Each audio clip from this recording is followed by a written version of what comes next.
Este é o podcast ASA, produzido pelo Azevedo 7 Advogados. Se você possui uma empresa familiar, esse conteúdo vai te interessar. Meu nome é Liliane Campos, sou advogada do Azevedo 7 de Belo Horizonte, atuo na área de direito societário. E hoje eu queria ler aqui para vocês a história do Antônio. Antônio, aos 34 anos de idade, fundou um empreendimento que se tornou uma das maiores fábricas de lubrificantes no interior de São Paulo, chamada Babu Lubrificantes. Aos 37 anos, Antônio casou-se com Marta em comunhão de bens, com quem teve 2 filhos, a Helena e o Daniel.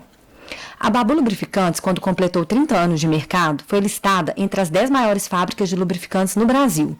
E neste tempo de colheita, Antônio comprou vários imóveis para uso pessoal, lazer da família, e outros imóveis para alugar para terceiros. Helena, a filha mais velha do casal, formou-se em medicina e casou-se com Paulo em comunhão parcial de bens. Fez pós-graduação na Alemanha e tornou-se muito bem-sucedido em sua profissão. Daniel, um pouco mais novo que Helena, morava com a namorada há 2 anos, estudava publicidade, trabalhava na fábrica do pai, sempre ocupando cargos de chefia. Os parentes de Marta, que viviam no interior de São Paulo, próximo à fábrica, eram bem humildes e muitas vezes pediam emprego na empresa. Antônio, com toda a sua generosidade, solicitava o RH da fábrica para encaixar os sobrinhos, afilhados e irmãos em algumas vagas. A crise mundial abalou a economia nacional e a Babu Lubrificantes precisou buscar recursos de terceiros para compor seu capital de giro. Os juros bancários eram exorbitantes e os bancos apresentavam diversas condições e exigiam contrapartidas inviáveis para a Babu Lubrificantes. Até que Antônio conheceu o José, um empresário de 60 anos que acabava de receber o dinheiro de uma herança e pretendia investir em algum novo negócio para seu filho Marcos administrar. Antônio vendeu para José uma participação de 35% da sociedade. Marcos, filho de José, passou a ocupar o cargo de gerente financeiro na fábrica. A afeição de José e Antônio como sócios e a expertise de gestão de Marcos, que já havia atuado como gerente financeiro por 10 anos na Netshell Lubrificantes, contribuíram fortemente para que a Babu Lubrificantes conseguisse passar pela crise sem muitos percalços. Antônio, já com quase 70 anos de idade e uma vida empresarial bem-sucedida, apesar de todas as dificuldades enfrentadas, passou a ter suas noites de sono perturbadas com algumas preocupações em relação ao seu negócio e em relação ao futuro de sua família. As principais perguntas que não saíam de sua mente. Na minha ausência ou incapacidade, quem vai administrar a fábrica? Os nossos principais clientes e fornecedores confiam e contratam diretamente comigo. Devo transmitir minhas cotas da sociedade para meus filhos e já iniciar um processo de sucessão em vida, evitando que a empresa passe por todo um processo judicial? O meu sócio deverá fazer o mesmo? E como nossos filhos vão lidar com a posição de sócios? E se Helena se separar do marido? Ele terá direito de receber cotas da fábrica? E no caso do Daniel, que mora com a namorada, ela teria algum direito patrimonial? E neste caso, eventuais genros, noras, como sócios minoritários, poderiam causar entraves? E se meu sócio falecer hoje? Não gostaria de ter sua esposa e filhos como sócios da fábrica. Se eu morrer, a fábrica terá que aguardar decisão judicial para nomear uma administradora inventariante? Isso já não poderia ficar decidido e acordado, evitando que os processos da empresa sejam paralisados neste período? A Helena não demonstra qualquer afeição com os negócios da fábrica. É recomendado que ela seja sócia e corra os riscos inerentes ao negócio que ela não vai administrar?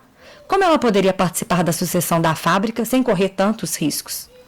Meu filho Daniel sempre ocupou cargos de chefia com altos salários, mas infelizmente não conhece a fundo todo o business que envolve a fábrica, o que vem gerando certo desconforto com o filho do meu sócio, que possui mais tino para o negócio e ocupa um cargo abaixo do Daniel.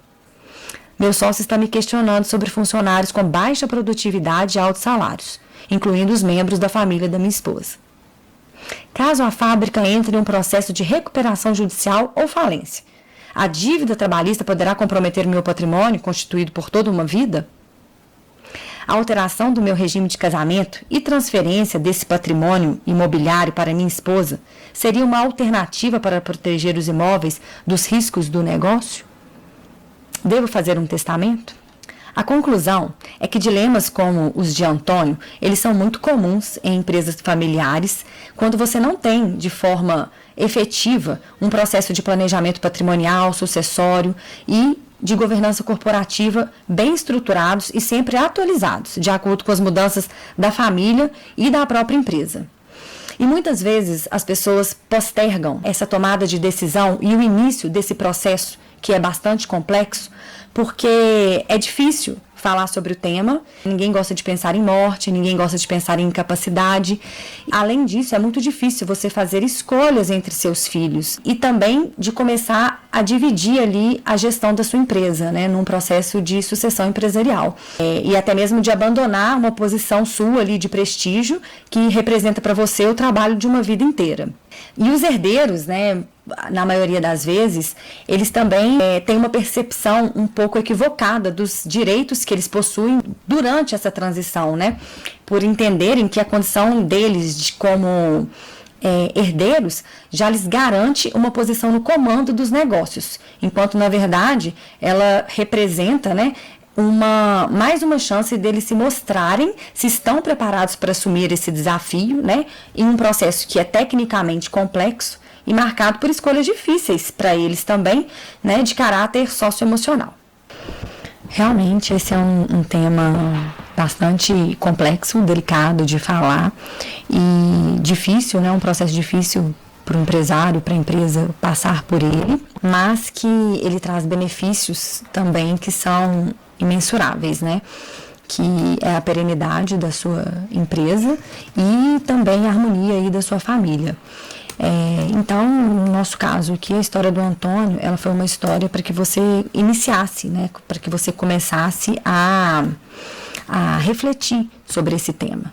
E se você se interessa, se você gostaria de continuar recebendo informações sobre esse assunto, entre em contato com a gente pelo nosso site, deixe o seu WhatsApp, deixe o seu telefone, o seu melhor contato, né, o seu e-mail, para que a gente possa continuar te enviando conteúdos que vão te ajudar, né, a refletir mais, a entender melhor o assunto e a saber o momento, né, de tomar determinadas decisões em relação à sucessão empresarial e também ao planejamento patrimonial da sua empresa e da sua família.